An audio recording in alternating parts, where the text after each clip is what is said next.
Hi, welcome to today's video on how to install your new Microsoft Office 365 account to your Mac using the native Mail application. So when you're ready, let's get started.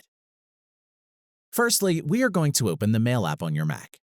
Now, if you have never set up an account before, then you will get a pop-up window like this one. But if you already have an account set up, you can also get here by clicking on Preferences, Add Account. You will then need to click on Exchange, and you will then see this window.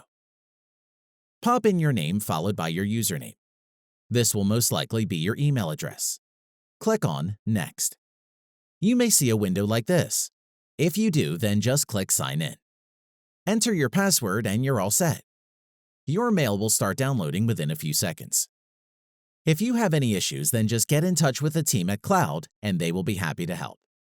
That's it for today. Don't forget to like and subscribe to keep up to date with our latest how-to videos, and thanks for watching.